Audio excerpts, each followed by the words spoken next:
जिनका न कोई आदि है न कोई अंत है, जो अजन्मे हैं, जिन्हें तीनों लोगों के स्वामी के रूप में जाना जाता है। शंकर महादेव और माता पार्वती कैलाश में निवास करते थे। लेकिन क्या आपको पता है कि शिव और माता पार्वती का एक भव्य महल भी था। कहते हैं महादेव की लीला तो महादेव ही जानते हैं। उन्होंने अपनी लीलाओं से अनेक लीलाएं रची। प्रभु की एक लीला आज हम आपको बताएंगे कि जब पार्वती माता के मन में एक सुंदर भवन की इच्छा जागृत हुई तो कैसे उनकी लीला से एक अद्भुत महल पार्वती माता का होने के बाद भी उनका नहीं हो सका, और कैसे पार्वती जी के सुंदर महल को लंकापति रावण ने हथिया लिया। एक बार माता पार्वती के मन में विचार आया कि सभी देवी देवता महलों में निवास करते हैं, लेकिन भोलेनाथ महल में न रहकर कैलाश पर्वत पर रहते हैं। इससे देवी देवताओं की प्रतिष्ठा कम हो जाती है। महल में रहने की उनकी ये इच्छा उन्होंने भगवान भोलेनाथ को बताई, और वह शिव से हट करने लगी कि उन्हें एक ऐसा महल चाहिए जो इंद्र के महल से भी सुंदर हो। ऐसा महल जो तीनों लोकों में सबसे विशाल और सबसे भव्य और सबसे सुंदर हो। ये महल इतना सुंदर बने कि इसको देखने वाला बस मंत्र मुक्त ही हो जाए। महादेव के बहुत समझाने के बाद भी जब माता पार्वती नहीं मानी तो पार्वती जी की इस इच्छा का मान रखते हुए महादेव ने ऋषि विश्वकर्मा को बुलाया और उन्हें महल बनाने के लिए कहा। विश्वकर्मा जी ने अपनी कला से एक ऐसा भवन का निर्माण किया जो अत्यंत मनमोहक था। बची हुई कसर कुबेर जी ने महल को सोने का बनाकर पूरा कर दिया। ये महल अत्यंत विशाल और भव्य था। अब ये महल इतना सुंदर था कि कोई भी देखता तो आश्चर्यचकित हो जाता। अभी तक किसी भी देवी देवताओं का महल इतना अद्भुत नहीं था।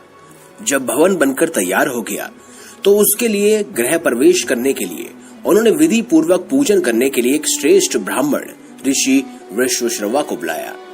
सभी देवताओं को भी महल में गृह प्रवेश पूजन के लिए आमंत्रित किया गया।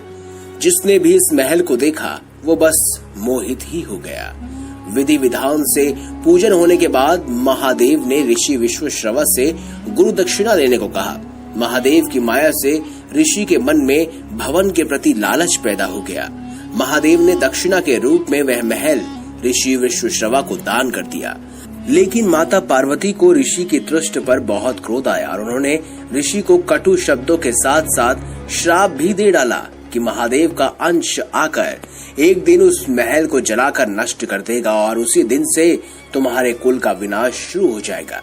एक और कथा के अनुसार ऋषि विश्वश्रवा ने वह महल धन के देवता कुबेर को दे दिया था, लेकिन एक दिन रावण ने यह महल कुबेर से छीन लिया।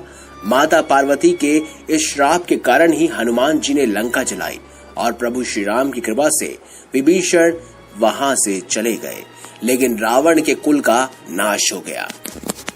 एक और पौराणिक कथा ये भी कहती है जब माता पार्वती ने भगवान शिव से महल में रहने की इच्छा जताई और एक महल बनाने के लिए कहा तो विश्वकर्मा द्वारा महल के निर्माण के बाद इसके गृह प्रवेश के लिए महापंडित महाज्ञानी रावण को बुलाया गया। रावण द्वारा जब विधि पूर्वक गृह प्रवेश का कार्य संपन्न हुआ तो माता पार्वती और भोलेनाथ ने रावण से दक्षिणा लेने के लिए कहा। रावण ने कहा कि मुझे दक्षिणा की क्या आवश्यकता, माता मैं तो आपके दर्शन मात्र से ही खुश हूँ। लेकिन महादेव और माता पार्वती ने कहा कि बिना दक्षिणा के यह अनुष्ठान अधूरा है और आप अपनी इच्छा अनुसार जो चाहे मांग लीजिए। तब रावण ने दक्षिणा के रूप में इस महल को ले लिया था। तो दोस्तों, सोने की लंका जो रावण की ना होने के बाद भी आखिर में उसकी हुई, लेकिन फिर भी उसकी ना हो पाई।